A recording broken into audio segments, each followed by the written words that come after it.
Minsan sa buhay natin, may mga pagkakataon na hirap tayong aminin kung ano man ang tunay nating nararamdaman, lalo na para sa mga taong matataas ang pride at hirap ipakita na minsan may kahinaan din sila.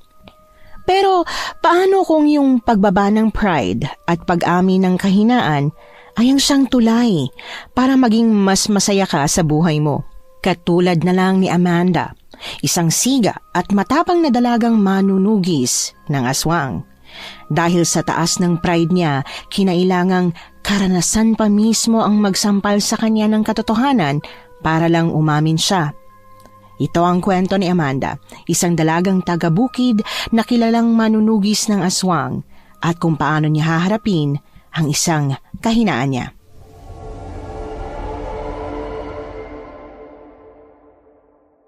Raul! Saluhin mo! Aray, ba't mo ko binato? Diyos ko, ang tanga! Yung bawang saluhin mo! Oh, eto pa! Anong, ang bilis mong bumato eh. Huy, hindi ko masalo. Bilisan mo lang siya ng aswang! Hala, Amanda, tulong! Diyos ko naman! Pahama ka talagang kurimaw ka! Tumabi ka dyan! Ako na! Dali-daling tumakbo si Raul para sana umiwas sa aswang na akma siyang sasakmalin. Pero ang tanga, tatakbo na lang ang gagawin niya, nadapa pa. At dahil hadlang siya sa daraanan ko, hindi na ako nag-atubili pang apakan ng ulo niya, saka tumalon para hagisan ng bawang yung bunganga ng aswang na kalaban namin. Agad na umusok ang bibig nito. Hindi pa ako nakontento, dumukot pa ako ng asin mula sa bulsa ko at sinabuyan ang mukha ng aswang na naging dahilan para mapahiyaw siya sa matinding sakit. Etong sayo, tikman mong buntot pagi ko! Marahas na hinampas ko ang balat ng aswang. Tuloy-tuloy lang ang pagkasunog niya. At sa huling paghampas ko ng buntot pagi sa kanya, nakita ko pang panlilisik ng mga mata niya bago tuluyang naging abo at nahulog ang sisiw niya sa lupa. Ay, natapos din. Oy Raul, bumangon ka na dyan at baka sipain pa kita. Pinahirapan mo ko, sumama-sama ka tapos ako lang naman palang lalaban sa aswang. Teka lang, sakit na mukha ako. Inapakan mo ba naman ang ulo ko eh? Nangudngud tuloy ako sa lupa. Ay, bagay lang sa'yo yan. At least may silbi yung ulo mo. Nakatalon ako ng maayos kanina. Wala bang salamat dyan? Para kang si Rudolph sa ilong mo. Halika na nga. Sorry kung natapakan ko yung ulo mo eh. Haharang-harang ka kasi. Gagamutin ko na lang yung sugat mo pagbalik natin sa bukid. Ditong labi ko masakit eh. Pwede bang ito muna ang gamutin mo? Eh kung suntukin ko na lang kaya yan para lalong dumugo, no? Oh, hindi na nga eh. Sabi ko nga ilong ko lang ang gamutin mo. Iiling-iling na inakbayan ko si Raul kahit na mas mataas siya ng ilang dangkal kesa sa akin. Sumakay kami sa motorsiklo ko at umangkas siya sa likuran ko. Malaking tulong din ang bagong bili kong motorsiklo. Kahit second hand lang, magagamit ko pa rin kapag mga ganitong pinatatawag ako para lumaban sa mga aswang. Hindi ko naman na kailangan ng kasama, sanay naman ako na mag-isa. Pero itong si Raul talagang pinipilit sumama sa tuwing may lalabanan akong aswang. If I know, nagpapabango lang naman siya sa akin dahil nanliligaw siya. Ilang beses ko na nga siyang binasted pero paulit-ulit pa rin nangungulit. Ang sabi ko sa kanya, ayoko sa lalaking lampa at mahina. Pero ayun, lampa pa rin talaga. Hindi pa rin binabago ang sarili. Tay, nakabalik na po kami. Oh, anak, ano nangyari dyan kay Raul? Ba't may bangas ang ilong? Eh, tatanga-tanga kasi, nadapa. Nadapa? Kung nadapa yan, edi sana tuhod o siko lang. Bakit pati ilong? Amanda, hinapi mo na naman ba si Raul? Hala? Ba't ako umapi? Ninong, inapakan niya po yung ulo ko nung nadapa ako. Kaya yan, may sugat yung ilong ko. Mabuti na nga lang at hindi naging pango eh. Nako Amanda, ikaw talagang bata ka. Huwag mo masyadong inaapit tong si Raul. Ako pa talaga nang api? Sasama-sama ka sa akin, hindi ka naman pala marunong sumalo ng bawang. Eh, ang bilis siya po kasing tumakbo eh. Mabagal pa nga yun eh. Ba't kasi gusto mo sumama? Siyempre, nag-aalala ako sa'yo. Ayoko sumaba ka ron na mag-isa ka. Eh parang mag-isa lang naman talaga ako doon. Hindi mo naman ako tinulungan ano? Tumutulong lang naman ako ah. Di mo lang masyadong ramdam kasi puro mga mali ko lang inakikita mo. Kayo talagang dalawa. Bagay na bagay kayo. Ayoko sa lampa, no? O awat na. Bago pa kung ano-anong masasakit na salita ang lumabas dyan sa bibig mo. Kumain na kayo sa loob at naglaga ako ng malagkit na mais. Paborito ko po yan, Ninong. Alam ko, kaya yan talaga ang inilaga ko. Grabe, parang di akong anak niyo ah. Gusto ko ng kamote, tay. Hindi ko alam kung anong klaseng gayuma ba ang meron si Raul at talagang alagang-alaga siya ni tatay. Si Raul ay anak ng kumpare niya na isang magaling na manunugis din ng aswang. Yun din siguro ang dahilan kung bakit niya gustong-gusto si Raul dahil ala-ala siya ng tatay niyang Yumao, ang matalik na kaibigan ni tatay. Kaya lang ang problema, kung gaano kagaling si Ninong, ganoon naman kalampa si Raul. Ewan ko ba kung bakit parang kahit katiting na lakas hindi niya nakuha. Pagkatapos namin kumain ng merienda, lumabas na agad ako ng bahay para simulang pakainin ng mga alaga kong hayop. Inuna kong bigyan ng patuka ang mga paborito kong manok. Mga manok ko, eto ng pagkain nyo. Amanda, ako na dyan. Magpahinga ka na sa loob. Wag mo nang tangkay magpa-cute dyan. Hindi ka cute. Ako magpapakain sa mga alaga kong hayop. Hindi naman ako pagod eh. Gusto ko lang sanang tumulong sa'yo. Kasi alam ko ang pagod ka na sa pakikipaglaban sa aswang kanina. Inabot tayo ng hapon para lang mapatay yung aswang. Baka kailangan mo na kasi magpahingi. Matutulog na ako mamaya. Bakit hindi kaya ikaw ang umuwi't matulog na? Mas pagod ka kaya kaysa sa akin. Ikaw ang pumatay ng aswang eh. Ba't ba ang kulit mo, Raul? Ayoko nga magpaligaw sa'yo pero ang kulit mo. Hindi naman ako nanliligaw eh. Binasted mo na ako. May pride din naman ako kaya hindi na ako manliligaw. Tsaka bakit? Akala mo ba nanliligaw pa rin ako? May pagka-assuming ka rin pala, no? Assuming? Kung hindi ka nanliligaw, anong ginagawa mo ngayon? Tinutulungan lang kita bilang kaibigan. Magkaibigan naman tayo, di ba? Pagkakaibigan na sinira mo dahil dyan sa feelings mo. Mapipigilan mo ba ang puso? Hindi mo mapipigilan yun kapag ikaw na tinamaan. Palibasa, hindi mo pa kasi nararanasan eh. Diyos ko talaga. Tama na nga ang pagtatalo nyo at ako na magpapakain sa mga manok. Nagugutom na ang manok sa pagtatalo nyo, oh.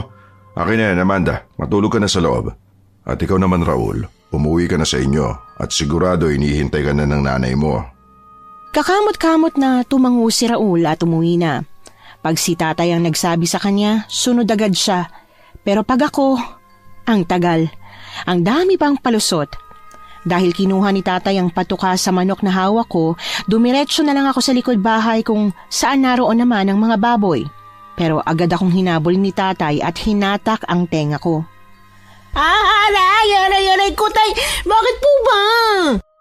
Alik ka na. Pumasok ka na sa loob ng bahay. Imbes na magpakain ka pa ng baboy dyan. Pagod ka na tapos magpapakapagod ka pa lalo. Matigas din ang ulo mo, no? Tatay, aray! Wala naman na po si Raul kaya wala na makikipagtalo sa akin. Ikaw napapansin ko masyado nang lumalala ang pang-aalipusta mo kay Raul. Grabe naman po kayo sa pang-aalipusta. Huwag ka na magmaang-maangan, Amanda. Narinig ko ang pagtatalo niyong dalawa. Alam ko namang ayaw mo lang masira ang pagkakaibigan niyong dalawa, kaya ayaw mo makipagrelasyon sa kanya. Pero sa ginagawa mo, sa tingin mo hindi masisira ang pagkakaibigan niyo? Sinira niya na po yun noong araw na nagtapat siya sa akin. Nangako kami sa isa't isa na magiging magkaibigan kami hanggang sa pagtanda. Hindi lang pala pagkakaibigan ang gusto niya. Wala ka ba talagang nararamdaman sa kanya o in denial ka lang? Naku, tay. Wala nga po talaga. Bahala na nga po kayo, matutulog na ako. Bahala ka. Kapag nakahanap ng iba yang si Raul, ewan ko na lang kung hindi ka magsisi. Mas maganda nga makahanap siya ng iba para tigilan na niyang pangungulit sa akin. Baka makita na lang kitang iiyak-iyak dyan, ha? Hindi po yan mangyayari, no? Naiinis na ako kay Raul. Mas lalo pa akong nainis sa kanya ngayong pinagtatanggol pa siya ni tatay. Hindi ko alam kung ano bang hindi nila maintindihan sa hindi ko nga gusto si Raul. Pinipilit nila kahit na ayaw ko naman talaga. Nakatulog ako ng mahaba noong gabing yon. Nagising na lang ako noong hapunan at natulog ulit pagkatapos. Kinabukasan, masarap ang gising ko. Una kong ginawa ay ang pakainin ng mga manok, pato, baboy at kambing na alaga namin. Buhay na buhay kami ni tatay sa mga hayop na alaga namin at sa mga tanim namin sa bukid na pagmamay-ari rin ni tatay. Nang matapos kong pakainin ng mga hayop, kumain ako ng almusal. Wala na si tatay dahil maaga siyang gumigising para magsaka. Habang abala ko sa pagkain ng nilagang kamote, pumasok si tatay at Raul sa gate namin. May dala silang mga mais at kamote na mukhang bagong ani lang. Ang bait ng dalagitang yun ang galang pa. Kaya nga po, Ninong eh. Kaya lang, parang may kakaiba sa kanya. Ano naman kakaiba sa kanya? Parang sobrang ganda niya po. Nako, mukhang makaka-move on ka na yata sa anak ko Eh di, hindi na tayo magiging pamilya niyan. Ayaw naman po ni Amanda sa akin eh. Ayaw ko naman pong ipagpilitan yung sarili ko sa kanya. Diyos ko, ang ganda-ganda ng umaga. Ako na naman ang buhang bibig mo, Raul. Hindi ikaw ang pinag-uusapan namin, anak. Yung dalagang bagong lipat dito sa atin. Bagong lipat? Wow! Akala ko wala nang mapapadayo dito sa atin Ilang taon na rin simula nung huling magkaroon ng bagong lipat. Kaya nga anak Nakasalubong namin kanina. Nahulog tong mga mais sa dala ko kaya tinulungan niya ako. Napakabait na bata. Hindi lang mabait, maganda pa. Talaga? Mas maganda pa kaysa sa akin? Uy, selos siya. Hala si tatay, hindi ako nagsiselos no. Hindi na ako magtatanong. Tay, kamote po, gusto nyo? Sige, gusto ko yan. Baka gusto mong ipagtimpla na rin kami ng itim na kape nitong si Raul. Idediretso na namin to mga naani naming kamote at mais sa palengke mamaya. Sige ho tay, ako na po magdadrive ng tricycle para dalawa kayo ni Raul ang magbaba ng mga sako. Siya nga pala, malalaki na yung mga manok natin Hindi mo pa ba iaalok yun tay? Pagbaba natin mamaya sa palengke, ialok natin sa mga tindera ng karne. Pero mag-iwan ka ng isa, ililetsyon natin para sa birthday nitong si Raul. Naku Ninong, wag na po. Anong wag na? Wag ka nang mahiya. Deserve mong makatikim ng lechon manok sa birthday mo.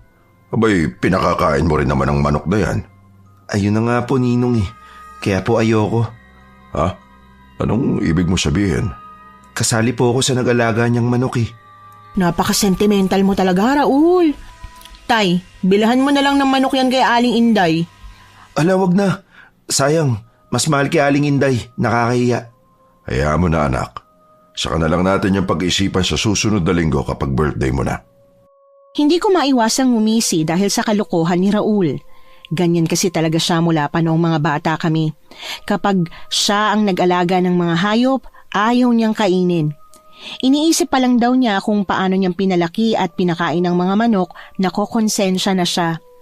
Sa aming dalawa, lumaki akong mas lalaki pa ang kilos kesa sa kanya. Sobrang lambot ng puso ni Raul, pero ramdam ko naman na hindi siya bakla.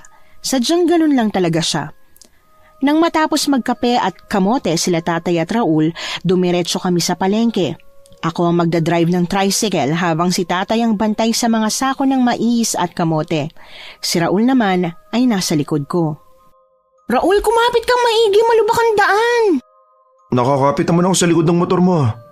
Umawa ka sa likod ko, si tatay muntik na mahulog dyan. Hindi, okay na.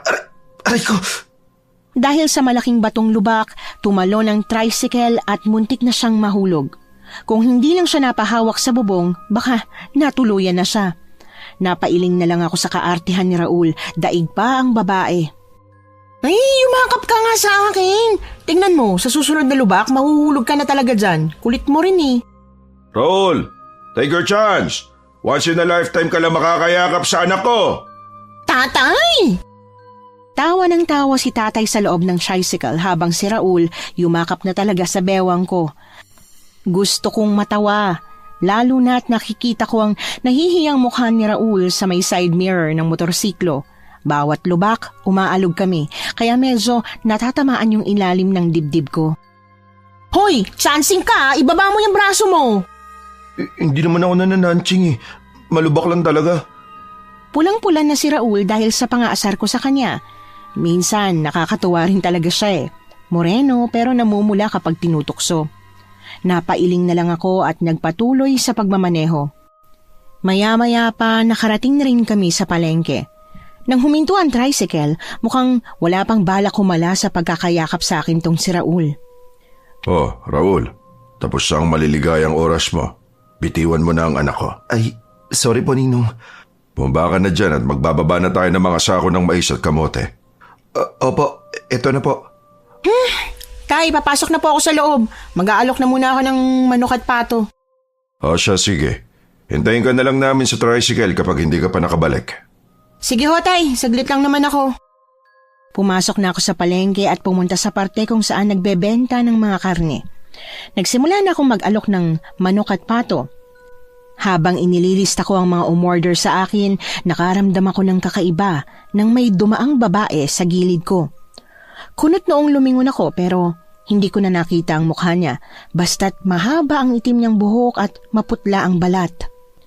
Ate, ang baho ng babae, no? Ang ganda pero ang baho. Di naman masyado, grabe ka naman. Bagong lipat po siya dito, kasama yung pamilya niya. Basta ang baho niya po, ate. Nakakasuka. Hoy, wag kang ganyan, Totoy ha. Mamaya may makarinig sa'yo. Hindi naman siya mabaho, baka mabaho lang ang bunganga mo. Naku, ate. 3 times a day po ako nagtutoothbrush kaya wag ako. O siya, sige, mabaho na ako mabaho. Ang mabuti pa, itanong mo na nga sa tatay mo kung kukuha ng manok at pato. Oo raw po, ate. 10 manok tapos 3 pato po. Sige, ililista ko na ha. Ay, ate. Pwede raw po ba kayong mag-deliver ng madaling araw? O kaya naman po, si tatay na daw po ang kukuha ng mga manok. Mga anong oras ba? 4:00 daw po ng madaling araw. Naku, tulog pa ako niyan. Pwedeng tatay mo na lang ang kumuha. Punta lang siya sa bahay bukas. Bakit daw ba madaling araw? Kasi po para fresh. Kanyang oras po siya kumukuha ng mga manok sa supplier eh. O siya, sige. Basta kunin nyo ha. Bihira lang kami magbenta kasi hindi naman kami kasing laki ng supplier nyo. Opo, ate. Siyempre, support po kami sa inyo eh. Teka, magtatakip lang po ako ng ilong. Bumalik na naman siya. Ha? Nagtaka ko nang takpan ulit ni Totoy ang ilong niya nang dumaan pabalik yung dalagang sinasabi niyang mabaho. Hindi ko naman maintindihan kung bakit sinasabi niyang mabaho dahil wala naman akong naaamoy. Grabe! Sobrang baho! Kahit nakatakip na ako ng ilong, naaamoy ko pa rin. Teka nga, Totoy. Bakit mo ba sinasabing mabaho kahit wala naman ako naaamoy? Ewan ko rin po. Baka may problema na sa pang-amoy ko kasi sabi ni tatay, hindi rin daw po niya naaamoy. Kakaiba yan, Totoy. Kapag patuloy mo pa rin naaamoy yan, sabihan mo ko ha. Ha? Bakit naman po? Ipapaalbularyo na kita. Amanda! O teka, nandyan na si Raul. O Raul, bakit? Hinahanap ka na ng tatay mo. May pupuntahan pa raw tayo. Ha? Saan naman? May gusto kasing bumili ng baka na alaga ni Tatay Nestor. Di ba, tagal na niyang binibenta yon pero wala pa rin bumibili. Pagkakataon na to. Ay nako, salamat naman. Baka makakabili na ako ng bagong sapatos kapag naibenta yung baka. Yan ang una mong hilingin kay Ninong kasi pudpud na yung sapatos mo. Nagpaalam na ako kay Totoy at sinabi sa kanya na papuntahin na lang ang tatay niya sa bahay namin ng madaling araw. Pagkatapos noon ay bumiyahe na kami sa bandang dulong parte ng baryo kung saan naroon daw yung naghahanap ng nagbebenta ng baka. Dito lang kayo. Ako ang papasok at makikipag-usap. Sige ho, tay. Pero parang walang tao. Kakatukin ko para makasiguro. Sila Mang Tepok palang bibili? Diyos ko, Mang Tepok, sumalangit nawa ang kaluluwa mo. Ano sinasabi mo dyan? Patay na si Mang Tepok. Nung nakaraang linggo pa. Nailibing na nga eh. Ha? Bakit hindi ko alam? Nito ko lang din nalaman. Abala kasi tayo nung nakaraang linggo sa pakikipaglaban sa mga aswang eh. Kung ganun, sino nang nakatira dito? Ang sabi, binenta raw to ng mga anak ni Mang Tepok sa mag-asawang bagong lipat dito sa atin. Yung pinag-uusapan namin ni Ninong kanina. Yung magandang mabahong babae. Anong mabaho? Sabi kasi ni Totoy mabaho raw. Hayaan mo na nga, wag mo nang alamin pa. Ayan na, lalabas na yung bagong may-ari ng bahay. Tumahimik na kami pareho at nakiusyoso nang makita naming lumabas ang isang matandang babae. Mahaba ang puti niyang buhok habang ang kanyang balat ay maputla. Halatang matanda na siya, pero para sa edad niya, ang ganda pa rin niya. Sumunod naman sa kanya ang isang matandang lalaki na panot. Kagaya nung matandang babae, maputla rin siya. Pamilyang mapuputla palang mga yan, ano? Sus, maputi lang ang balat. Galing siguro sila sa Maynila. Siguro nga. Ang sabi, nakakaputi raw ang tubig sa Maynila eh. Shh, huwag ka maingay. Pakinggan natin ang usapan nila. Ano klaseng baka bang binibenta mo? Pinatabang baka. Dati kong ginagatasan yon kaya lang matakaw kong kumain kaya ayun, naging patabang baka na. Ay, yan ang kailangan namin. Ilang kilong baka mo? 600 kilos, babae. Sige, pwede bang kunin agad mamaya? Ha? Kukunin agad? Oo, kakatayin na agad bukas eh. Ganun ba? Sige, puntahan nyo kami sa bahay namin. Doon nyo sa may kaliwang parte ng baryo na to mula sa arko. Makikita nyo ang gate namin na kulay pulang bakal. Siya, pupunta kami ron. Kukunin ko lang ang bayad namin. Sige, maraming salamat ha. Nagkatinginan kami ni Raul nang malaman na bibilhin kaagad. Ni hindi man lang sila nakipagtawaran noong sinabi ni tatay kung magkano yung baka. Basta't pumayag na kaagad ng walang patumpik-tumpik. Nang magpaalam na si tatay sa kanilang mag-asawa at humarap sa amin, grabe ang laki ng ngiti niya. Sa tagal kasi naming balak na ibenta yung baka, walang bumibili dahil mahal nga. Ayaw namang ibenta ni tatay ng mura dahil ang laki na ng ipinuhunan namin doon. Pakanta-kanta pa si tatay habang nasa biyahe kami pa uwi ng bahay. Ramdam ko ang saya sa paraan kung paano siya kumanta. Pero ang hindi namin inaasahan ay nang makarating kami sa bahay. Amanda anak, ano nangyari? Diyos ko, anong nangyari? Ninong, ang mga alaga niyo pong hayop. Yung baka ko, ang baka ko, teka, Diyos ko. Ano po ba nangyayari, tay? Teka, papatayin ko lang ang makina. Amanda, Diyos ko, anak ko, ang mga hayop natin, nalimas. Ano ho? Ano bang... Diyos ko, ang mga manok ko, yung mga bato! Gulat na gulat kami nang pagdating namin sa bahay. May mga nawawala at namatay na mga manok at pato. May mga nakita kaming bahid ng dugo na para bang sapilitan silang kinuha. Pati ang mga kambing hindi nakaligtas. Kaya mabilis na tumakbo si tatay patungo sa likod bahay habang kami ni Raul ay sumunod sa kanya. At nang dumating kami roon, tuluyan ng gumuho ang mundo namin nang wala na pati ang baka. May 3 baboy na natira habang may 1 namatay. Samantalang 7 ang baboy namin. Pero ang mas lalong nakakapagguho ng mundo namin ay nang makitang wala na rin na ang baka. Diyos ko, bakit ganito ang nangyari? Nasaan ang baka ko? Nasaan ang mga alaga natin, Amanda? Tay, tahan na po kayo. Ako pong bahala. Hahanapin po natin ang salarin. Sigurado may nakakita po sa kumuha ng mga hayop natin. Imposibleng wala. Magtatanong-tanong na kagad ako, Amanda. Pakalmain mo muna si Ninong. Alina po kayo, tay. Kailangan pa po natin tumingin sa loob ng bahay para malaman kung may mga gamit din ba tayo nawawala. Lintik lang ang walang ganti sa ginawa ng kung sino man sa mga hayop ko. Walang hiya sila. Iyak ng iyak si tatay. Sa tanang buhay ko, hindi ko pa nakikita si tatay na umiyak ng ganito katindi. Ang sabi ni Ninong, yung tatay ni Raul, huling umiyak si tatay noong namatay ang nanay ko mula sa panganganak sa akin. Hindi umiyak ang tatay ko kung hindi matindi ang dahilan. Kaya habang umiiyak siya, ganon din ang pagtulo ng luha ko. Hindi ko gustong makita siyang ganito. Tay, ubusin niyo na po yung tubig. Maubusan po kayo ng luha niyan eh. Anak, hindi ko akalain na may malakas ang loob na magnakaw ng mga hayop natin dito. Mula pagkabata ko, ilang beses lang kaming nanakawan ng mga hayop at paisa-isa lang yun. Hindi ganito karami. Sino kayang nangahas na magnakaw ng mga hayop natin? Hayop sila. Siguradong marami sila dahil hindi na makakayanin ng isa lang na kumuha ng ganong karaming hayop. Ninong, Amanda! O Raul, ano balita? Teka lang, hihinga lang ako. Baka gusto mo rin ng tubig. Hindi na, ayos lang ako. Walang ibang nakakita dahil halos lahat sila abala. Si Lola Minding lang ang nakakita. Isang malaking truck daw ang dumaan dito kanina at pinasok dun yung baka sa kaibang hayop. Akala raw niya ibinenta na yung baka kaya kinuha na. Ano? Diyos ko, Alam mo, maasahan natin kay Lola Miding yung matanda na't ulyanin na yun. Pero, paano kung aswang palang kumuha? Ha? Ewan ko ba, Raul, pero kakaibang kutob ko eh. Anong kutob yan, anak? Yung gate natin mataas yun. Matalas pa yung dulo. Ang lock na gamit natin, hindi masusungkit yun, kaya pwedeng inakyat. Pwede namang tao pa rin ang may gawa. Posible, pero nakita ko kanina na may malalaking kalmot yung patay na baboy.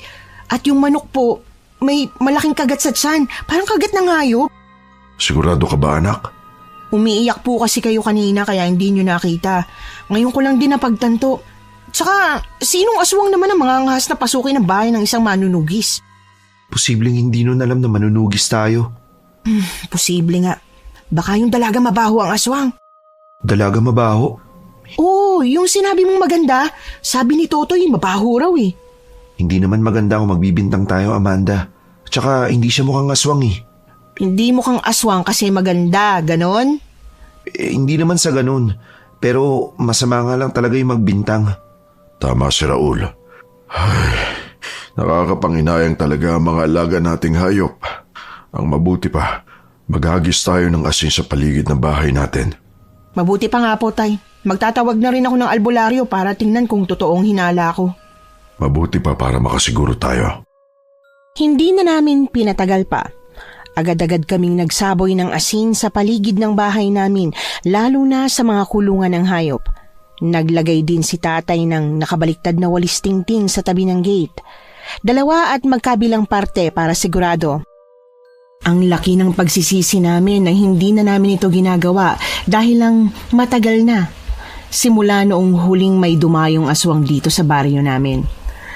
Ang isiping lahi ng manunugis ang pamilya namin pero kami ang walang ingat mula sa aswang, parang napakalaking kabiguan. Nang matapos kami sa paglalagay ng mga pangontra sa aswang, umalis na agad ako kasama si Raul para magtawag ng albularyo para masiguro kung talagang aswang ba at kung anong uri ng aswang ang gumawa. Sigurado ka ba talagang aswang ang may gawa? Wala ka bang tiwala sa akin? 3 taon na ako manunugis, alam ko na ang karakas ng mga aswang. Pero nagdadalawang isip si Ninong eh. Mas matagal siya naging manunugis. At matagal na rin siyang nagretiro bilang manunugis kaya siguradong nakalimot na rin siya. Medyo natatanghan na nga lang ako sa sarili ko, Raul eh. Bakit naman? Siyempre, bahay ng manunugis tapos hindi protektado. Wala kang kasalanan dun. Sino ba mag-aakala na may maglalakas loob na aswang yung papasok sa bari ng batikang manunugis? Siguro naisip na rin ng aswang yan. Masyado na yata ako naging mayabang. Naging kampante na kaya ko ng lahat. Hindi naman masyado. Anong di masyado? So sinasabi mo ang mayabang ako? Lo, di ako nagsabi niya no. Ikaw kaya. Ay, totoo naman talaga. Di bale, mas magiging maingat na ako ngayon at sa oras na malaman ko kung sinong gumawa nito sa amin, yari talaga sa akin ang aswang na yun. Paano kung tao ang gumawa? Mata lang niyang walang latay. Galit na galit talaga ako. Kung ako lang ang umiyak, ayos lang. Pero ang tatay kong pinaiyak ng mga yon kaya talagang isinumpa kong hindi ako titigil hanggat hindi ko nahuhuli ang aswang. Hindi nga ako nagkamali na isang ang aswang ang kumuha ng mga hayop namin pero ang hindi ko inaasahan ay ang uri ng aswang na kakalabanin namin. Pagbalik namin sa bahay, naabutan ko si tatay sa labas ng bahay, nakausap yung matandang babaeng bibili sana ng baka. Ano? May nagnakaw ng baka ninyo? Oo, kaya pasensya ka na at wala akong may bibenta sa'yo. Sino naman kayang magnanakaw nun? Ang laki-laki ng baka. Paano walang nakakita? May nakakita, kaya lang matanda na. Nag-uulyanin na rin. Hindi niya raw alam na wala ako rito nung may dumating na malaking truck. Ayun lang. Sayang naman. Kailangan na namin bukas eh. Pasensya ka na talaga. Medyo nahihiya rin ako dahil nagkasundo na tayo eh. Ay, ang pagkakataon nga naman. O siya, sige. Mauna na ako at maghahanap na lang ng pwedeng bilhan. Sige, pasensya na talaga ha. Walang problema. Hindi mo naman ginusto yung nangyari eh. Tay! Oh, Amanda. Nakauwi na pala kayo. Tara po sa loob, tay. Mag-usap po tayo. Sige. Halina kayo sa loob. Halata sa mga mata ni tatay ang labis na kalungkutan. Kaya nahahabag talaga ako na hindi gumawa ng paraan para mabigyang hustisya ang nangyari. Pagkapasok namin sa loob ng bahay, naupo kami sa sala. Anong sabi ng kaibigan mong albularyo? Tama nga ho talagang hinala ko. Aswang gumawa nito sa atin. Kung ganun, kailangan nating tugisin ang aswang na yon. Ako na po, Tay. Hayaan niyo na po ako maghanap sa aswang. Kaya lang, hindi magiging madali ang paghahanap sa kanila dahil kakaibang lahi ng aswang to. Bakit? Anong uri ba? Isang balbal, pero may lahi siyang hunyango. Balbal na hunyango. Ngayon lang ako nakarinig nun ah. Maski ako, Tay, nabigla rin ako eh. Kaya pwedeng magpanggap yung mga aswang na yun. Maging maingat po kayo sa mga makakasalamuhan ninyo. Dahil baka nagpapanggap lang yung aswang. Mabuti at nalaman natin kagad. Yung dalagang pinag-uusapan nyo kanina, Ano bang meron sa kanya, anak? ang sabi ni Totoy mabaho raw. Mabaho. Anong klaseng mabaho? Itatanong ko sa kanya bukas na madaling araw kapag pumunta rito yung tatay niya para kunin yung mga manok na in-order nila. Ay, mabuti na nga lang at sakto pa sa bilang yung manok. Yung ibang umorder, baka hindi na natin mabigyan. Sila Totoy na lang muna. Kung mabaho, balbal nga. Pero hindi ko naman naaamoy. Pwedeng ganito yan, Tay. May ginagamit siyang langis na nagtatago ng amoy niya o minsan, hindi siyang nakakaharap natin. Pwede. Pero kanina nung dumaan siya, wala talaga ako naaamoy. Si Totoy lang talaga nakakaamoy. Kung ganon, yung dalagang dapat nating manmanan. Opo, Tay. Pero hayaan niyo na po. Ako na po ang bahala sa pagtugis. Magpahinga na po muna kayo dahil alam kong malungkot pa rin kayo sa nangyari. Isipin niyo na lang na walang nangyaring masama sa isa sa atin, na hindi tayong nabiktima. Ganun na nga, anak. Kahit ilang beses kong subukang pakalmahin ang tatay at sabihin sa kanya na magiging ayos lang ang lahat, alam kong hindi yon magiging madali para sa kanya. Kahit ako man, laking panghihinayang ko talaga. Kinabukasan nga ng madaling araw, nagising ako nang marinig ang boses ng tatay ni Totoy na tumatawag sa amin. Lumabas ako at ibinigay sa kanya ang mga manok. Mabuti na lang at kasama si Totoy dahil pag bakasyon talaga, parati siyang kasama ng mga magulang niya sa pagtitinda. Totoy, pwede ba muna kita makausap? Bakit po, Ate Amanda? May itatanong lang sana ako sa iyo kung pwede lang. Kaya lang po nagmamadali na si tatay eh. Saglit lang naman, isang tanong lang to. Sige po, ate. Ano po yun? Di ba sabi mo, mabaho yung amoy nung dalagang bagong lipat? Anong amoy niya? Alam niyo po yung amoy ng daga na namatay tapos nabulok po. Ganun po. Palagi mo bang naaamoy ang amoy niya o minsan lang? Ate, sabi niya isang tanong lang eh. Huling tanong na yan, sagutin mo na. Ikaw naman oh. Biro lang po, ate. Bali, minsan lang po. Minsan mabango naman po siya o kaya walang amoy. Ang kakaiba nga po kasi minsan pabalik-balik po siya sa palengke. Parang 3 o 4 na beses po siyang pumupunta. Ganun ba? O sige, salamat Bakit po, ate? O di ba hinihintay ka na ng tatay mo? Ayaw nga pala, ate. Sige po, ate. Ikwento nyo na lang po sa akin pag nagkita po tayo ulit, Ay, teka. Secret lang natin, Ano naman po mapapala ko kung isi-secret ko? May libreng manok kayo sa amin. Wow! O sige po, ate. Deal! Napapailing na lang talaga ako sa batang yon. Negosyante ang pamilya. Negosyante rin talaga siya. Dahil sa impormasyong nakuha ko kay Totoy, alam ko nang pwedeng ginagaya nga lang talaga ng aswang ang dalagang yon. Nabalitaan ko rin na yung dalaga ay anak ng isa pang pamilya na bagong salta rin sa baryo namin. Hindi ko alam kung bakit pero nabahala ako bigla na tila sunod-sunod ang mga bagong salta sa baryo namin.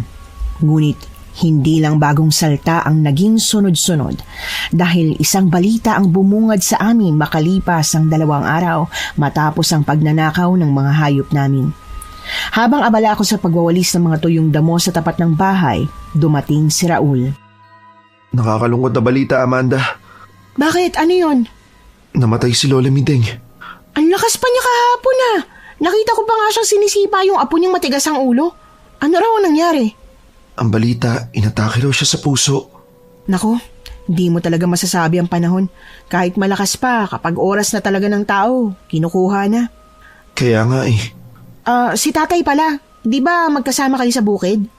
Oo, sumabit kausap niyo pa yung anak ni Lola Miding. Ganun ba? May mais nga pala akong niluto dyan. Talaga? Pinaglaga mo ba ako? Hoy, hindi Para sa amin ni Tata yan, pero may sobra kaya inaalok kita. Huwag kang assuming. Oo na, hindi para sa akin. Pasok na ako sa loob Titimpla ako ng kape. Itimpla na rin kita, gusto mo? Sige, tatapusin ko na lang tong winawalis ko. Pagpasok ni Raul sa loob ng bahay, saka naman dumating si Tatay na tila nanlulumo. Alam kong kaya ganyan ang reaksyon niya ay dahil talagang napamahal na siya kay Lola Mideng. Tay, namatay na raw si Lola Mideng? Oo nakakalungkot nga na balita. Pero may pinag-aalala ako Ha? Ano po yun, Tay?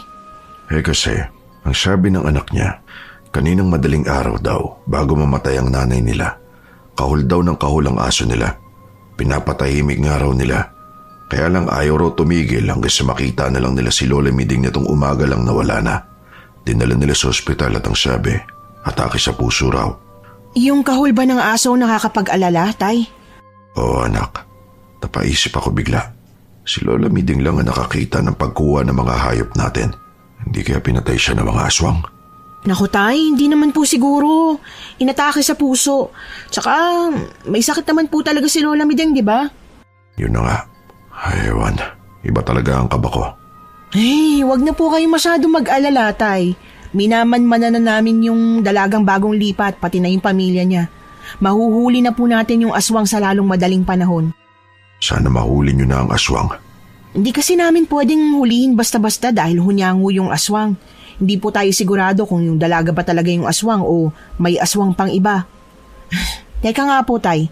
Alam niyo ba ang pangalan nun? Di ko nga rin alam Tahimik kasi. Di bale. Alamin na lang natin. Tatay, kailan daw ba yung unang gabi ng lamay? Bukas daw ng gabi. Kung balbal ang aswang, pwede natin siyang mahuli bukas ng gabi, Tay. Oo nga, no? Sana lang hindi sila magmadali. Anong ibig mong sabihin? San pong morgue dinala si Lola Mideng? Teka nga anak. Ano bang pinaplano mo? Kinakabahan po ako Baka kunin yung bangkay niya sa morgue. Nako, yan ang hindi ko alam. Iba ang kaba ko buong araw hanggang kinabukasan. Iniisip ko pa lang na sa morgue pa lang kukunin na ng balbal ang katawan ni Lola Mideng, natataranta na ako. Gustuhin ko mang tanungin ang pamilya ni Lola Mideng. Ayoko namang isipin nilang masyado akong nakikiusyoso. Hindi naman kasi alam ng mga taga rito sa amin na may hinahanap kaming aswang. Hindi pwede dahil baka makatunog ang aswang at maging mas maingat pa ito. Nagpasalamat na lang talaga ako nang makarating ang bangkay ni Lola Mideng sa oras ng burol nito. Kahit si Tatay ay umiyak nang makita si Lola Mideng na nakahimlay sa loob ng kabaong. Tay, ito pong tissue, pamuna sa uhog niyo po. Grabe ka naman sa uhog. Luha lang. Nakita ko nga po kanina tumulo. Sige na, ikaw na ang matalas ang mga mata. Di lang talaga ako makapaniwala. Parang nanay na rin kasi yung turing ko sa kanya. Dahil ilang taon lang ang agwat ni nanay sa kanya. Ganun po talaga ang buhay. Ang mabuti pa po tayo, ang kailangan nating gawin, bantayan yung bangkay ni Lola Mideng. Dahil hindi siya ligtas ngayon sa balbal. Mabuti pa nga. Nakaanda na ba si Raul? Ikaw, may bitbit ka bang pangontra? Bakit po, Tay? Ikaw ba wala? Bawang lang ang laman ng bulis ako. Naku, Tatay naman Teka, nandyan na po yung pamilyang bagong lipat. Natahimik kami sa pag-uusap-usap nila Tatay nang biglang dumating yung dalagang pinaghihinalaan naming aswang kasama ang kanyang mga magulang. Nagbigay naman sila ng abuloy sa namatayan.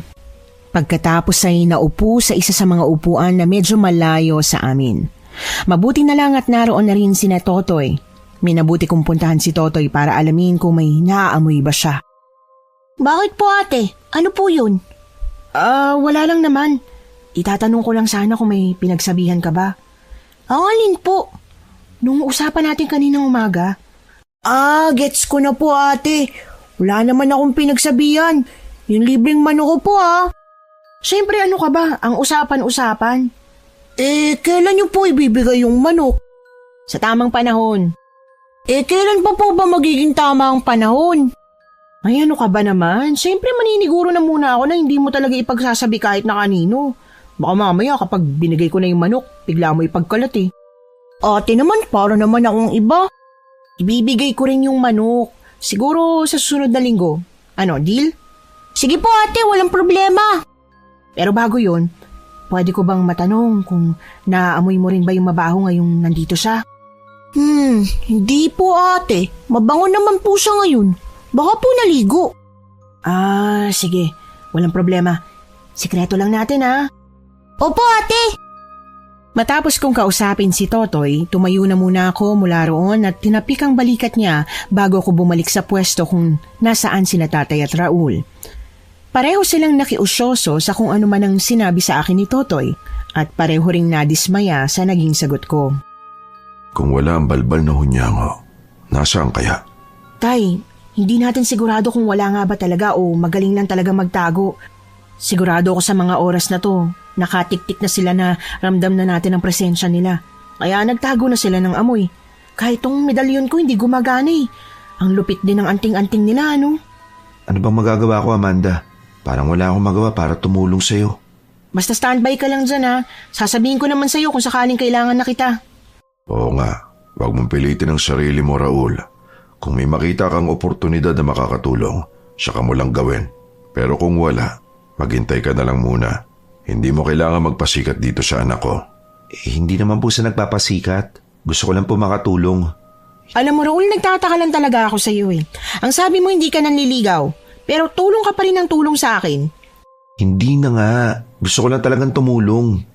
Para saan ba tumutulong ka? Sa totoo lang, hindi mo naman kailangan gawin to, no?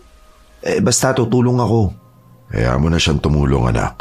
Natural lang talaga sa kanya yan. Kanyan din ang ninong mo. Ngumiti na lang ako lalo na't nakita kong naging seryoso na ang mukha ni Raul. Hindi pa siya nagiging ganyan kaseryoso kapag sinasaway ko siya tungkol sa pagtulong niya sa akin o kaya kay tatay. Sa totoo lang, naaawa na ako kay Raul dahil sa mga ginagawa niya para sa akin. Iniisip ko pa lang na ang dahilan ng pagtulong niya sa akin ay dahil may gusto siya sa akin, nakokonsensya na ako. Hindi ko talaga siya gusto at sana balang araw ay ma-realize niya rin yun. Buong gabi kaming nagbantay. Nagtaka na nga yung anak ni Aling Mideng kung bakit naroon pa kami kahit na malapit ng sumikat ang araw. Kaya tuloy pare-pareho kaming bagsak pagka-uwi namin sa bahay.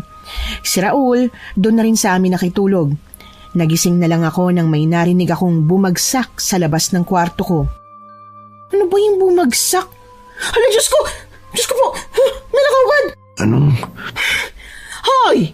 Bakit ka nag-uubad dito sa bahay namin? Ano ba yun, Amanda? Ingay mo naman, naantok pa ako eh. Magsuot ka nga ng damit? Ano? Hala, sorry. Hindi ko sinasadyang magtanggal ng damit. Damit pang itaas lang naman eh. Hindi naman ako ubad na ubad. Grabe ka naman makapag-react. Kahit na. Huwag kang mag-uubad dito sa bahay namin. Ano bang nangyayari dyan, ha? Ito po kasi si Raul, nag-ubad dito sa bahay. Ano? Nakasaluwal naman siya. Eto na po, magbibihis na po ako, Ninong. Hindi ko lang po sinasadyang magubad habang natutulog. Medyo mainit po kasi. Ay, bakit naman kasi walang electric fan dito? Amanda, di ba sabi ko sa'yo, dalan mo siya ng electric fan? Ay wow, kung dinalan ko siya ng electric fan, di ako naman yung walang electric fan. Oo nga, no. Pero sana sa kwarto mo na lang pinatulog. Di hamak na malaki ang kwarto mo kaysa sa akin. Tay, naririnig niyo po bang sinasabi niyo?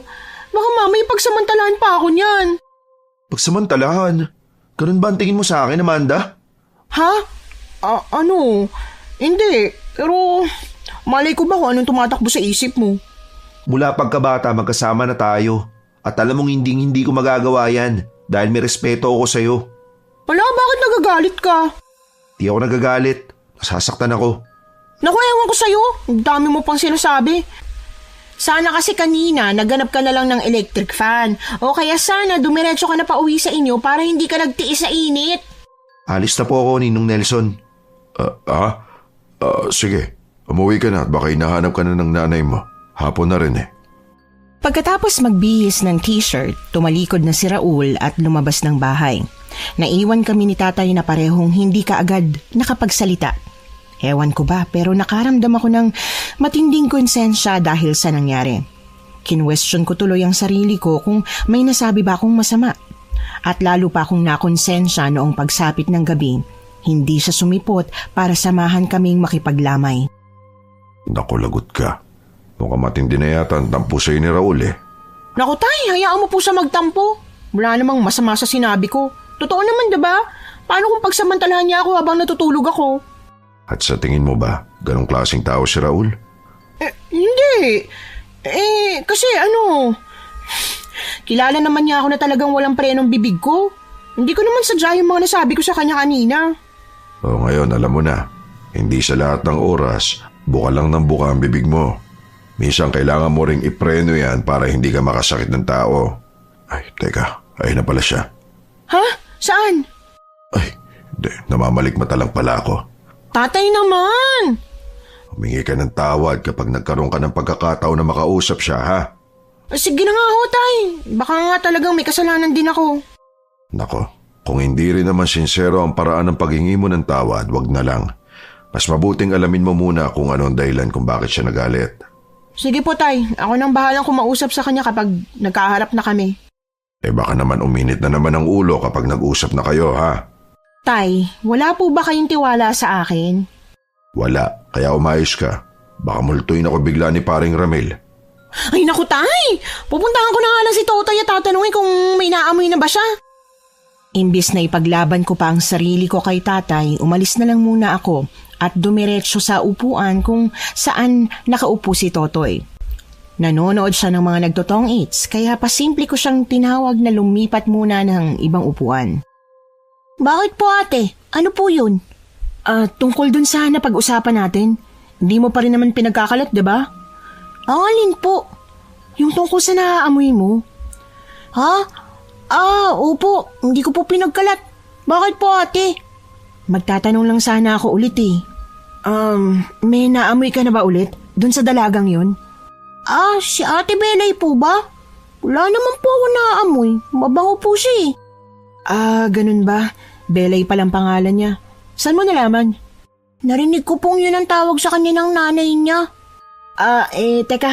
Bakit hindi mo kasama yung nanay at tatay mo ngayon? Pagod po kasi sila ngayon eh. Kaya hindi po sila nakasama. Ganun ba?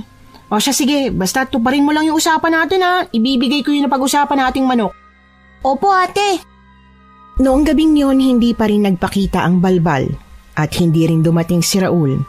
Ang totoo, parang akong tanga dahil ang hinahanap ko ay si Raul at hindi yung balbal na kailangan kong tugisin. Ito ang unang pagkakataon na nag-alala ko ng husto kay Raul. Dati wala naman akong pakialam sa kanya eh. Pero bakit ngayon parang sobra ko siyang iniisip. Inabot ulit kami ng umaga sa pagbabantay sa lamay ni Lola Mideng. Habang naglalakad pa uwi ng bahay, may napansin akong pamilyar na naglalakad sa kabilang parte ng daanan. Tay, malinaw pa bang mga mata ko? Si Raul ba yun? Ha? Saan? Ayun po oh. Oo nga no. Kasama niya Si Belay po, yung dalagang pinaghihinalaan po natin na aswang. Naku nga no. Bakit kaya sila magkasama? Alam naman niya na pinaghihinalaan nating aswang tapos nililigaw-ligawan pa niya. Tingnan mo, laki ng ngiti niya. Abot hanggang tenga. O bakit? Nagsiselos ka ba? Hindi po oh. Susindi raw. Pero ang uso mo ngayon ang haba. Hindi naman talaga. Bahala siya kung gusto niyang mayanggaw o makain ng aswang. Nang lumingon sa direksyon namin si Raul, kaagad ko siyang inirapan at dumiretso ko sa paglalakad. Galit na galit ako. Kasi alam naman niyang si Belay ang pinaghihinalaan naming aswang. Pagkatapos ngayon, bigla silang naging malapit sa isa't isa. Parang ang tagal na nilang close kung makangiti itong si Raul. Pagdating sa bahay, kahit bangag na ako dahil sa puyat, hindi talaga ako nakatulog agad. Hindi ko alam kung anong nangyayari sa akin. Nakatulog din naman ako pero halos pahimbing pa lang ako nang bigla akong ginising ni tatay. Amanda! Diyos ko! Amanda, gising! Tay, naantok pa po ako. Sa susunod mo na ulit ituloy ang tulog mo. Ang bangkay ni Lola Mideng. Ha? Bakit po? Ang bangkay niya. Natangay ng balbal. Diyos ko po. Tara na tayo. Umalis na po tayo. Ayusin mo muna ang sarili mo. Mukhang pugad ng sisiw ang buhok mo. Naiinis ako na kailangan ko pang ayusin ang buhok ko bago umalis. Dahil sobrang natataranta na talaga ako, itinali ko na lang ang buhok ko sa nagmamadaling paraan bago kami lumabas ni tatay. Pagkarating namin sa lamay, doon ko lang na-realize na madilim na pala. Nakatulog pala ako ng mas mahaba kaysa sa inakala ko. Ninong, mabuti po at nandito na kayo. Oh, nandito ka rin. Anong nangyari habang wala kami? Ipapaliwanag ko po sa inyo, Ninong. Ganito po kasi yan. Hindi po ba si Bella yung pinagsususpetsahan natin? Nagkamali po tayo. Ginagamit lang siya ng balbal na hunyango para lituin tayo. Ah, talaga ba, Raul? O baka napaibig ka na ng balbal na yon? Sus, heto na naman ba tayo, Amanda? Huwag na muna kayo magtalo, pakiusap. Ano nangyari habang wala kami, Raul? Nang makumpirma ko po na hindi nga si Bella yung balbal, dumiretso po ako rito. Pero pagdating ko, namatay ang ilaw sa buong bahay nila Lola Miding. Pagkatapos, sobrang lakas ng hangin. Halos 5 segundo lang po yun at pagbukas ng ilaw, wala na po yung bangkay ni Lola Miding. Wala dito si Bella nung nangyari yan? Wala, nasa bahay nila. Kung ganon, sinong naabutan mong nandito kanina bago namatay yung ilaw? Ang huling natatandaan ko, mga kamag-anak ni Lola Miding, tapos yung mga nagsusugal, at saka si Totoy. Si Totoy? Kasama ba niya ang mga magulang niya? Hindi. Bakit mo ba natanong? Mukhang nakaramdam na yung balbal. Puntahan natin ang bahay nila, Totoy. Ano? Teka, hindi ko maintindihan. Ipapaliwanag ko habang papunta tayo. Bilisan na natin. Inaamin kong naiinis pa rin talaga ako kay Raul dahil sa hindi niya pagsipot sa amin ng isang araw. Ayos lang sana kung sinabi niya sa amin kung ano man ang dahilan, kung bakit bigla na lang siyang hindi nakipag-usap, pero hindi eh. Imbis na isipin pa ang inis ko kay Raul, nagmamadali na lang kaming pumunta sa bahay ni na Totoy. At dahil motorsiklo lang ang dala ko dahil si tatay lang naman ang kasakay ko kanina, naglakad na lang si Raul. Hindi ko nasabi sa kanya kung ano man ang dapat na pag-usapan. Pagdating sa bahay ni na Totoy, siya nga mismo ang nagbukas ng pinto. Magandang gabi po, ate. Ano pong ginagawa niyo dito? Totoy, nandito ka lang ba buong gabi? Opo. Hindi po ako lumalabas. Bakit po? Bakit hindi ka lumalabas? May sakit po kasi ako eh. Nilalagnat po ako mula pa kahapon. Ah, ganun ba? Pero magaling ka na ngayon. Malakas pa rin bang pang-amoy mo? May sipon nga po ako eh. Ay nako, yun lang. Bakit po? Ano pong problema? Wala naman. Sige, Totoy. Maraming salamat sa lahat ng tulong mo sa akin, ha? Ate, yung manok po Hindi ko pa rin po nakakalimutan. Grabe, natatandaan mo pa yun. Yaan mo, malapit naman na mag-1 linggo. Ibibigay ko sa iyo yung manok na deserve mo. Bagsak ang balikat kong tinalikuran si Totoy. Inasahan ko kasi na baka matulungan kami ni Totoy ngayon pero mukhang wala kaming choice kundi ang kumilos ng kami lang. Hinarap ko si tatay na ngayon ay nanliliit ang mga matang nakatingin sa akin. O tay, bakit naman po ganyan ang itsura niyo? Wala. Pinangakuan mo pala ng manok si Totoy? Naku tay, 1 manok lang ang hiling niya kumpara sa dami ng mga nawala sa atin. At saka, nakatulong din naman talaga siya. Biro lang anak. Pero ano nga ba kasing hinihingi mong tulong sa kanya? Di mo pa nababanggit sa akin. Ang tulong po na hinihiling ko sa kanya, yung paggamit sa ilong niya. Paano nakakatulong ang ilong niya? Naamoy niya po kasi yung mga balbal. Naamoy niya nun si Belay at ang sabi pa niya, nagpabalik-balik to sa palengke ng hanggang 4 na beses. Dahil sa kanya, nagkaroon ako ng ideya kung paano gumalaw yung mga balbal na hunyango. Aba, ang galing din pala ng ilong niya si Totoy. Kaya lang may sipon siya ngayon kaya hindi niya maaamoy yung balbal. Ano kayang gagawin natin ngayon? Ay, bakit ba kasi si Totoy lang nakakaamoy dun sa balbal eh? Kung naaamoy ni Totoy yung balbal, ibig sabihin, may eksepsyon ang ginagamit nilang langis para itago ang amoy nila. Ibig niyo po bang sabihin, hindi gumagana sa bata? Pwede. Paano po yan? Sinong batang hihiramin natin ng ganitong oras? Hindi bata ang kailangan natin para maamoy yung mga balbal. Ang kailangan natin, yung mga taong walang alam tungkol sa kanila. Tulad ni Belay. Ano sinasabi mo dyan? Kaya nilang itago yung amoy nila para hindi sila maamoy ng mga kagaya nating manunugis o kaya naman albularyo. O ng mga taong may kaalaman sa balbal. Pero mga inosente, naaamoy pa rin sila. Kasi hindi naman nila alam yung tungkol sa mga amoy ng mga aswang na yun eh. May punto si Raul. So ibig mong sabihin, si Belay ang kakausapin nating sumama sa atin? Oo, nakausap ko na siya kaninang umaga. Pupuntahan na lang natin. Wala bang iba? Maraming inosente rito sa baryo natin, wag lang siya. Bakit hindi siya? Kasi nagsiselo si Amanda sa kanya. Tatay! Nagsiselos po, Ninong? Bakit naman po siya magsiselos? Ay tama na nga. Tara na, puntahan na natin si Belay. Ako na ang naunang umalis kaysa kung ano pang masabi ni tatay. Inis na inis talaga ako, lalo na nang makasama na namin si Belay na sobrang hinhin kong kumilos at magsalita. Pakiramdam ko sinasadya niya yun eh. May crush siguro siya kay Raul. Teka nga Belay, ganyan ka ba talaga magsalita? Opo, ganito po ako magsalita. Bakit mo natanong? So, parang tanga? Parang nagpapabebe? Amanda, ano ka ba? Totoo naman ah. Ganyan din ang sabi ng iba eh. Pero ganito talaga ako magsalita simula pa nung pagkabata. Hindi importante ang paraan ng pagsasalita ni Belay ngayon, Amanda. Kaya pakiusap, huwag mo nang masyadong intindihin. Okay, sabi mo eh. Basta Belay, pakisabi na lang sa amin kung may naaamoy ka na ah. Sige, Amanda. Tignan mo, tinakot mo patuloy si Bella. Nauutal na.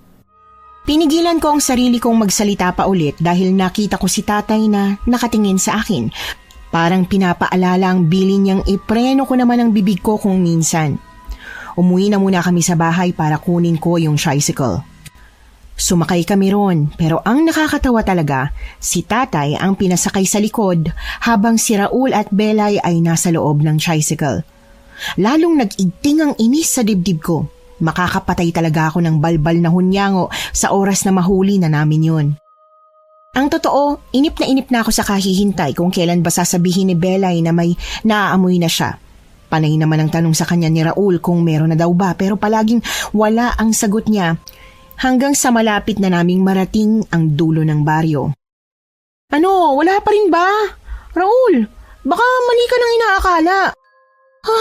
May naaamoy na ako. Sobrang baho. Amoy nabubulok na bangkay. Ha? Teka, dito? Ihinto mo ang tricycle, anak. Baka marinig tayo. Sige ho, tay. Eto po, tatabi ko lang dito. Sinasabi ko na nga ba?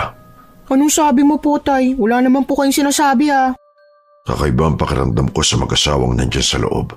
Hindi ko masyadong inisip dahil baka nagkataon lang. Teka. Oo nga po, tay. Nagsabi silang bibili ng baka. Walang pagdadalawang isip na bibilin nila kahit na mahal. Pagkatapos pag uwi natin, wala na yung baka at ilang hayop natin. Yan nga ang naisip ko, anak. Pero dahil ayoko magbintang kaagad, hindi ko na masyadong inisip. Belay, dito ba talaga? Sure ka? Oo nga, nakakasuka yung amoy. Sige. Tatay, ako na pong bahalang kumatok sa kanila. Amanda, sasamahan na kita. Hindi na, samahan mo na si tatay at Belay dyan. Pero kailangan mo ng kasama. Ay naku, bahala ka na nga dyan. Dahil nasa loob ng tricycle ang mga gamit na kukunin ko, hinintay kong bumaba si na Raul at Belay. Inirapan ko talaga ang lalaking kaibigan ko. Dumampot ako ng holy water at buntot pagi pagkatapos ay nauna na ako sa kanila. Hindi ko alam kung anong dinala ni Raul, bahala siya sa buhay niya. Basta't hinayaan ko lang siyang sumunod sa akin. Itinago ko sa likod ko ang buntot pagi bago ako kumantok sa pinto. Maya-maya pa lumabas si Aling Budang na parang gulat na gulat nang makita ako. Magandang gabi. Anong ginagawa niyo rito? May itatanong lang po sana ako. Ano ang itatanong mo? Gabing-gabi na. Kaya nga po gabing-gabi na. Pagkatapos nangunguha pa po kayo ng bangkay. Bangkay? Ano sinasabi mo? Bangkay ni Lola Mideng. Pakilabas na po habang mabait pa ako. Nasisiraan ka na ba ng bayet? Nasa matinong pag-iisip pa po ako. Ilabas niyo na yung bangkay ni Lola Mideng. Hindi ko na pinatagal pa. Agad kong inilabas ang holy water pagkatapos ay iwinisik yun sa mukha ni Aling Budang. Napahiyaw siya sa tindi ng sakit, lalo na dahil lumapnos yun sa kanyang balat. Lintik kang bata ka! Ilabas mo si Lola Mideng! Wala ako ilalabas! Wala sa akin ang bangkay! Matagal na ako hindi kumakain ng bangkay! Ayaw mo talagang ilabas Ginagalit mo ako? Wala nga! Pakiusap, wala! Dahil sa halo-halong inis na nararamdaman ko, winisikan ko ulit siya ng holy water. Pagkatapos ay hinugot ko na mula sa likuran ko ang buntot pagi. Mabilis akong pumasok sa loob ng bahay nila. Hinampas ko si Aling Budang ng buntot pagi pero para siyang batang panay lang ang pag-atras. Hindi siya lumalaban. Pakiusap, mabayad na ako. Hindi na ako nangunguha ng bangkay. Hindi nangunguha ng bangkay? Bakit nawawala yung bangkay ni Lola Mideng? Hindi na nga. Anong sinasabi mong baka nila? Tingnan mo, Amanda. Baluktot ang sungay ng baka nyo, di ba? Sila nga ang kumuha ng mga hayop nyo. Lintik ka! Sarap ng pagkain niyo ah! Pinaghirapan ng iba? Sandali lang. Wala talaga akong alam. Pakiusap, ang asawa ko ang nagdala ng baka na yan dito sa bahay. Ang sabi niya, binili niya. Nasaan ang asawa mo? Hindi ko alam. Parati siyang umalis para magtrabaho. Nagpakalayo-layo na kami para makapagbagong buhay. Itong napili naming paryo, ang dulong parte para hindi kami masyadong nakakasalamuhan ng mga tao. Sinungaling ka! Sabihin mo sa akin kung nasa ng katawan ni Lola Mideng. Hindi ako lalaban, pakiusap. Huwag mo akong patayin. Nagbabagong buhay na kami ng asawa ko. Walang aswang na nakatikim na ng tao ang pwedeng magbagong buhay pa. Kilala kong likaw ng bituka nyo. Hahampasin ko na sana siya ulit ng buntot pagi, pero narinig ko ang takot at humihingi ng tulong na boses ni tatay. Amanda, sininong yun? Anak ng teteng! Dito ka lang, Raul! Pupuntahan ko si tatay! Sige, ako nang bahala rito sa aswang na to. Hinayaan ko na si Raul na bantayan si Aling Budang. Kaagad akong lumabas para makita kung anong nangyayari kay tatay. Nang papalapit na ako, nagulat ako nang makita si Belay. Nagbabagong anyo siya. Paiba-iba. Mula sa mukha ni Belay, pabalik sa mukha ng asawa ni Aling Budang. Hawak niya si tatay sa leeg habang nakangising nakatingin kay tatay. Ang sabi ko, huwag kang maingay, di ba? Bitaw! Tumahimik ka na sabi! Bago pa niya masaktan ng tatay ko, mabilis na tumakbo ko patungo sa kanila at saka ko tumalon ng mataas para hampasin siya ng buntot pagi. Sa lakas ng hagupit ng buntot paging hawak ko, napabitiw siya kay tatay na naging dahilan ng pagbagsak ni tatay sa lupa. Buisit! Ang sakit na na. Ang lakas din ng loob mong sakta ng tatay ko, ano? Kailangan mamatay talaga kayo. Dahil kayo ang perwisyo sa plano namin. Perwisyo? Kayo ang perwisyong pumasok na lang bigla dito sa baryo namin. Sa 6 na baryong to, pasensya ka na iyan na manunugis ng aswang. Pero mukhang hindi mo kami kakayanin. Namilog ang mga mata ko nang marinig ko ang ungol ng mga aswang sa paligid ko. Ang medalyong suot ko ay uminit. Sobrang init na parabang nag-aapoy na. Nang luminga ako sa paligid, nakita kong napakaraming aswang pala. At nang muli kong ibalik ang tingin ko sa harap ko, ang laki na ng ngisi ng balbal na hunyango. Sige, Iya. Lumabang ka kung kakayanin mo. Ay, nalintikan na! Wala na akong nagawa pa nang sumugod sa akin ng mga aswang. Nilabanan ko sila gamit ang buntot paging hawak ko. Pero ang una kong ginawa ay ang harangan si tatay, pati na ang tricycle. Dahil hindi ko ito magagawa ng mag-isa lang. Kumuha ka po ng panlaban, tatay! Heto na, anak. Harangan mo muna ako. Pumasok si tatay sa loob ng tricycle habang nilalabanan ko ang mga balbal na sumusubok lumapit sa akin. Hindi ko alam kung saan nila kinukuha ang tapang nila. Isang hampas lang ng buntot pagi ko na may baspas pa ng engkantong kaibigan ko, patay sila kaagad. Minsan kailangan pang 2 hampas o 3, pero madali pa rin. Tay, ano na? Eto na, lalabas na. Padaanin mo na ako. Agad akong umalis sa pagkakaharang ko kay tatay at lumabas siya roon na may hawak na spray can at lighter.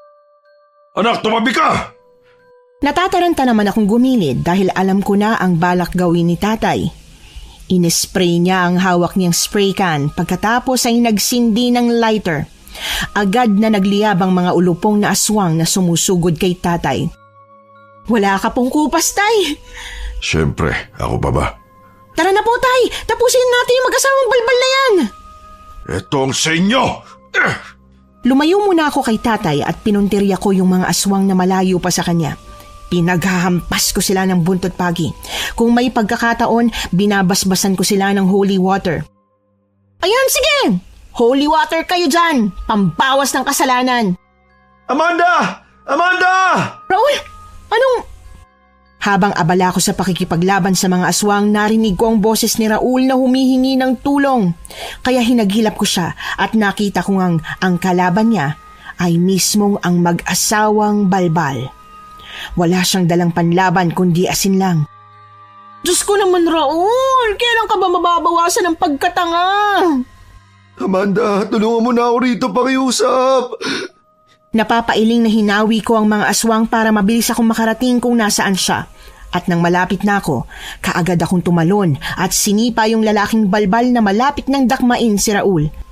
Tumalsik siya palayo bago pa ako makababa sa lupa. Anong? Paano nakarating ka agad dito? Napakarami naming alagad na nagbantay sa inyo. Yan ang Amanda ko. Sisi o mga aliporos yung aswang sa kanya. At ikaw naman, lampa. Nakakainis ka talaga. Yung inis ko kay Raul, ibinuhos ko na lang kay Aling Budang. Pinagsusuntok ko ang mukha ni Aling Budang habang hindi pa siya nakakabuelo. At nang bumagsak na siya sa lupa, bumangon naman ang buwisit niyang asawa. Lubayan mo ang asawa ko! Sumugod sa akin si Mang Badong pero bago pa niya ako masaktan, nasabuyan naman siya ng asin ni Raul. Ikaw ang lumayo kay Amanda. Ang babaho nyo! Mabaho, pero naakit ka nga sa asawa ko bilang si Belay. Aminin mo. But hindi ako naaakit sa iba. Kay Amanda lang ang puso ko simulat sa pool. Sa inis yata ni Raul, kinuha niya ang buntot pagi mula sa akin at pinagahampas ng buntot pagi si Aling Budang. Sumubok na lumaban si Aling Budang pero hindi siya makaiwas sa ginagawa ni Raul. At nang aawat sana si Mang Badong, sinabuyan ko naman siya ng holy water. Aray ka! Ilayo mo sa akin yan! Hayaan mo sila. Tayong maglaban. Tanggol ka ng tanggol sa asawa mo eh. Aray ka! Ano ba? Buwisit kang babae ka! Sumugod sa akin si Mang Badong. Nasugatan niya ang pisngi ko nang muntik niyang mahablot ang mukha ko. Matapang ka lang dahil may hawak kang holy water! Ano sabi mo? Lumabang ka ng patas! Lumabang ka ng walang holy water! Ba't hinahamon mo ba ako? Mayabang ka, manunugis ka. Wala ka namang binatbat dahil babae ka lang! Sa inis ko, gigil na hinagis ko sa asawa niya ang isang bote ng holy water. Bumuhos yon sa mukha ni Aling Budang na ikinagulat din ni Raul. Mabilis na natunaw ang balat ng balbal kasunod ng pag-apoy nito habang si Mang Badong ay napapahiyaw sa hilakbot. Ang asawa ko, anong ginawa mo? Mabilis na sumugod sa akin si Mang Badong. Gamit ang matatalas niyang kuko, sinubukan niya akong sugatan pero mabilis akong nakaiwas at nahawakan ko ang balikat niya. Sunod-sunod na pinagsusuntok ko ang balikat niya habang siya ay kinakalmot naman ang likod ko. Mahapdi ang pagkakakalmot niya sa akin pero sigurado kong mas masakit sa kanya nang suntukin ko siya sa mukha. Hindi ko alam kung ano nang nangyari sa aming dalawa basta't lumaban ako sa kanya gamit lang ang sariling lakas ko. Kumuha ako ng bato. Hinagis yun sa kanya. Sinipa siya, gumanti rin siya. Pinatitigil na ako ni Raul pero naiinis talaga ako. Amanda, tama na! Mamamatay na yan! Hinamon niya ako! Ang yabang ko raw at mahina! Wala kang dapat patunayan, Amanda. Tama na! Pinigilan ako ni Raul. Itinulak niya ako at sa kanya binuhusan ng asin ang dugoang si Mang Badong. Maya-maya pa, nanuyo na ang balat nito at unti-unting nagliyab hanggang sa naging abo. Bakit mo ginawa yun? Tama na, mapapagod ka lang. Pakialam mo ba kung mapagod ako? Ay, eto na naman tayo eh. Anong eto na naman? Dapat di ka na sumama dito eh. Ano bang problema mo? Palagi ka namang galit sa akin pero parang kakaiba yung galit mo sa akin ngayon ah. Psst! Kayong dalawa tumigil na kayo. Para kayong aso't pusa. Kunin na natin ang katawan ni Lola Mideng. Eto kasing si Raul, napaka-epal. Naiinis na nag-walk out ako doon at saka pumasok sa loob ng bahay ng mga balbal. Hinanap ko ang katawan ni Lola Mideng doon. Naabutan kong nakahiga siya sa kama sa loob ng kwarto, kaya lang bawas na ng isang kamay. Paano po ba yan, Tay? Bawas na. Hayaan mo na. Ang importante, may babalik pa natin kahit kulang na ng isang parte. Sa bagay, ibalot ko na po ng kumot yung katawan niya. At ikaw naman, di ba sabi ko humingi ka ng tawad? Ayun ka na naman eh. Hindi ko kailangang humingi ng tawad, Tay. Bakit ba kasi ayaw mo pang umamin sa nararamdaman mo para kay Raul? Halatang halata yung selos mo kay Belay. Hindi ako nagsiselos, no? Sus, kitang-kita ko si itsura mo nung makita mo sila magkasama. Tsaka kanina, inis na inis ka. Hindi naman po si Belay yon. Si Mang Badong yon, nagpapanggap lang na si Belay. Ibig sabihin, umaamin ka na nga na nagsiselos ka. Ewan ko po sa inyo, Tay. Tara na, hinihintay lang nila tong si Lola Miding. Hindi na ako kumibo pa kahit pa may mga sinasabi pa sa akin si Tatay. Itinikom ko na lang ang bibig ko kahit noong nasa biyahe na kami pabalik sa bahay ni na Lola Mideng. Sobra ang pasasalamat ng pamilya niya. May kutob na raw sila na baka may binabantayan kaming aswang dahil palagi kaming inaabot ng umaga sa pakikilamay. Pero naging tahimik lang daw sila dahil ayaw nilang masira kung ano man ang plano namin. Mabuti na lang din dahil wala pang isang linggo nahuli agad namin ang balbal. Oh, Totoy! Yung manok na pangako ko sa'yo. Hala ate, totoo nga! Oh, bakit? Akala mo ba sa akin nagjo-joke lang? Umasa po ako pero sabi ni tatay wag na raw. Sinabi mo ba sa tatay mo? Sinabi ko po pero sabi ko secret lang namin eh. Wala naman po siyang pinagsabihan. Siguradong may pinagsabihan yung tatay mo. Hindi po, secret lang daw po namin eh. Hayaan mo na. Nagawa na naman namin yung dapat gawin. Ayan na, nasa iyo na yung manok. Pero may pabor pala ako. Ano po yun ate? Pabili ng isang buong manok, panglitsyon sana. Ha? Teka lang po ate, hindi ko po maintindihan. Di ba may manok po kayo? Meron nga, pero gusto ko yung patay na at nabalatan na. Sige po ate, pagbebentahan po kita. Nagtataka man si Totoy sa inasta ko, pinagbilhan niya pa rin ako ng isang buong manok na panglitsyon. Pagkatapos ay umuwi na ako at nagsimulang magluto ng pansit habang nililitsyon ng manok. Habang nagluluto, narinig ko ang masayang bulalas ni tatay pagkapasok ng gate. Wow, ang bango ng amoy ah. Naku Raul, pinagluto ka yata ng anak ko. Huh? Bakit niyo naman po ako ipagluluto? Ano ka ba? Birthday mo ngayon, di ba? Sus, hindi nga po naalala ni nanay, si Amanda pa kaya. Nandyan na pala kayo. Nagluto ako ng pansit. Happy birthday, Raul. Talagang pinagluto mo ko? Nakapangako na si tatay na lulutuan ka eh. Hindi ko siya nakitang nagluto, kaya ako na lang nagluto. O, di ba? Sabi ko sa iyo, hindi makakalimutan ni Amanda ang birthday mo. Salamat ah. Tara na, paluto na tong litsyong manok. Naglitsyon ka talaga? Hindi ko naman makakain yan eh. Huwag ka mag-alala. Hindi tayo nag-alaga niyan. Binili ko kila Toto yung manok. Ha? Talaga? Oo nga. Pero kung ayaw mo kumain, edi bahala ka. Ay hindi, kakain ako.